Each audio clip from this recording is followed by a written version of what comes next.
On my wedding day, my sister poured oil paint all over my wedding dress. My own mother defended her, telling me, "You always steal your sister's shine." Then my maid of honor posted the story online to announce the cancellation. Who saw the story next is something you won't believe, and what he did was even more unbelievable. The cruelty my sister showed was about to seal her fate in a way she never could have anticipated. The stunning final turn of events is something you do not want to miss. I promise you, every minute will be worth it. My name is Angela, and to understand my sister Olivia's actions, you have to understand the language spoken in our family. It was a language communicated not through words, but through objects. My father's watch, my mother's pearls, my grandmother's china. These weren't merely things. They were endorsements, symbols of favor, declarations of who was winning in a silent, lifelong competition. For as long as I can remember, the heirlooms went to Olivia. She was the star, the actress, the one whose life was a grand dramatic performance that demanded the best props. I was the quiet one, the landscape designer, the one who worked with sunlight and dirt, with things that can't be locked away in a display case. My currency was patience, the slow and steady growth of living things, concepts that held no value in our family's economy of grand gestures. Our weddings were where this dynamic reached its logical, absurd conclusion. Both were scheduled for the same month. I saw the impending collision, the fight for the family's attention, for the spotlight, for the prime emotional real estate. So, I did what I always did. I yielded. I moved my wedding to the week after hers. It was a gesture I considered a gift of uncontested space for her to shine. A foolish hope, it turned out. In our family, a vacuum isn't filled. It's weaponized. My mother, Caroline, saw my concession not as peace, but as a cunning strategic retreat. A way to let Olivia have her moment first only to come in and steal the show immediately after. "It's a bold move, Angela," she'd mused, her voice laced with admiration for a ruthlessness she imagined I possessed. "Very bold." The one object I refused to concede was my dress. In a life spent blending into the background, my dress was my one defiant act of visibility. I had designed the lace myself. It was a secret language woven in thread. A pattern of interwoven ferns symbolized the resilience I'd cultivated in private, and night-blooming jasmine for the dreams I only allowed myself to have in the dark. A seamstress who understood she wasn't just sewing a garment, but articulating a soul had painstakingly brought my story to life.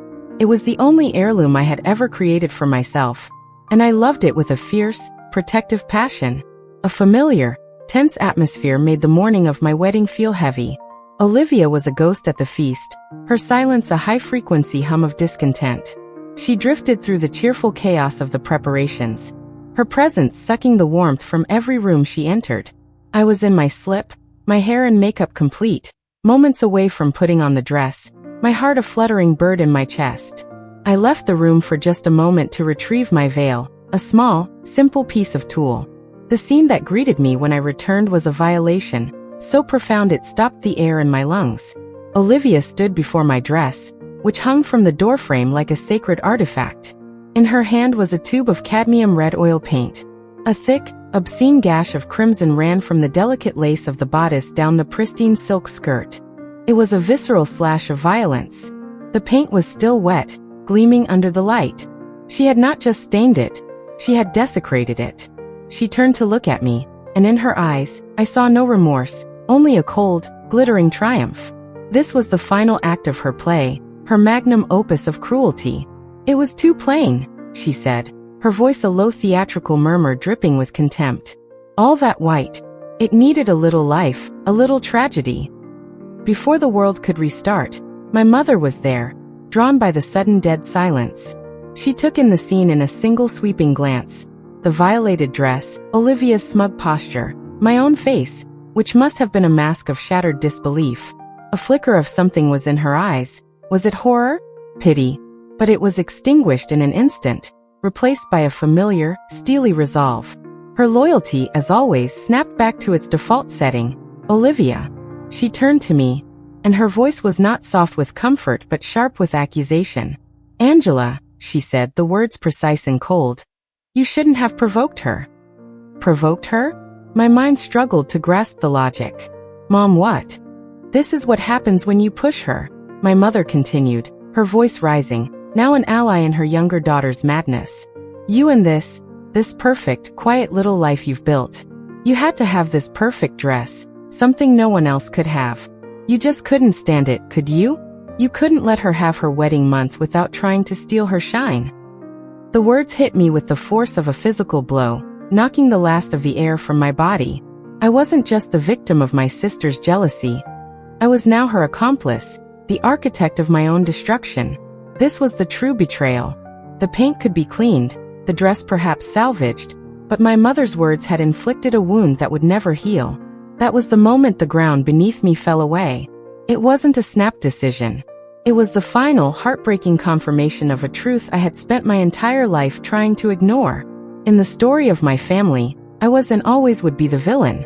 My maid of honor, Sarah, had been standing in the hallway, a silent witness to the entire execution. While I stood there, disassociating, feeling the room tilt and blur, she became a shield of pure, decisive action. She didn't speak. She simply raised her phone and took one clear photograph of the dress, a perfect piece of evidence. Then she gently took my arm. Her touch was the only real thing in the room. "We're leaving," she said, her voice a low, firm command. She guided my trembling body out of that house, away from the stench of oil paint and betrayal, and into the clean, anonymous sanctuary of her car. An hour later, I was sitting on the edge of a sterile hotel bed, wrapped in a blanket. The first tremors of shock finally subsided, replaced by a deep, hollow ache. Sarah's phone buzzed. She showed me the screen. She had posted the photograph, accompanied by a simple, dispassionate statement. "Due to a deliberate and malicious act of vandalism by a close family member, the wedding of Angela and Robert is cancelled. We ask that you respect their privacy." Sarah hadn't done it for revenge. She had done it to stop the bleeding, to build a wall against the inevitable onslaught of questions. But in doing so, she had lit a match and thrown it into a world I knew nothing about. A world where stories like mine didn't just disappear, they caught fire. And in that fire, the life I thought was over was about to be reforged into something I could never have imagined. The first message arrived like a flare in the dark. It wasn't from a concerned relative or a sympathetic friend. The name on the screen was Julian Croft. Even in my despondent haze, I recognized it. Julian Croft wasn't just an influencer. He was a cultural phenomenon, a digital age tastemaker with a massive following who tuned in for his sharp, witty commentary on art, design, and craftsmanship. His brand was built on celebrating authentic beauty and ruthlessly exposing cheap imitations. The message was direct, devoid of pity. "I just saw the post from your friend Sarah. That lace pattern was a work of art. To destroy it with something as crude as oil paint is not just an attack on a wedding. It's an offense against craftsmanship itself. Do not let an act of barbarism be the final word on your story."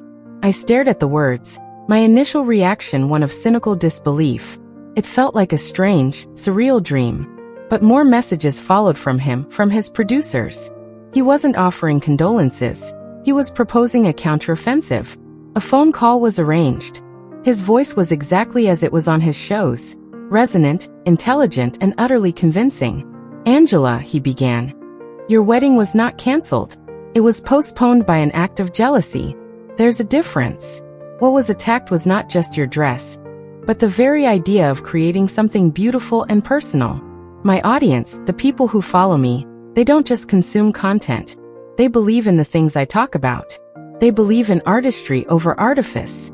And right now, they are furious on your behalf." He was right. Sarah showed me the post, which had mutated from a simple announcement into a raging viral inferno.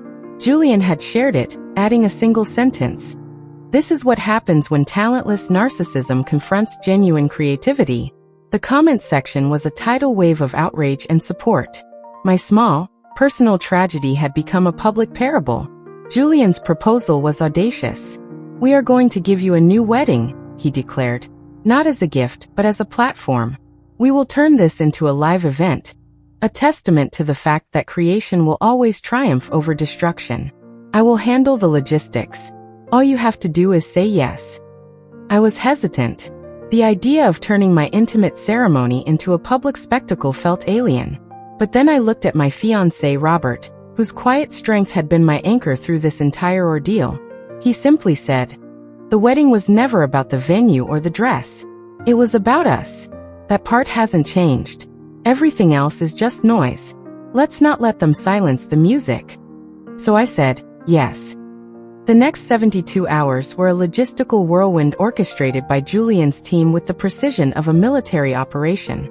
The crucial resource was no longer my dress, but my story. And Julian knew exactly how to leverage it. A celebrated fashion designer, a woman known for her sculptural, architectural gowns, saw the story and offered to create a new dress, calling it an emergency artistic intervention. The original venue, a small, charming garden, was replaced by the city's Grand Botanical Conservatory, a stunning glass cathedral filled with exotic plants, a space that resonated with my own work on a profound level. Julian had secured it with a single phone call. The most significant change was the guest list. As Julian documented the process of rebuilding the wedding for his followers, a strange thing happened. People started asking if they could attend. They didn't just want to watch the live stream. They wanted to be there to bear witness, to be a part of the happy ending. What began as a handful of requests soon became a deluge. The wedding was no longer a private affair for 75 guests. It was becoming a public rally for decency, a festival of goodwill.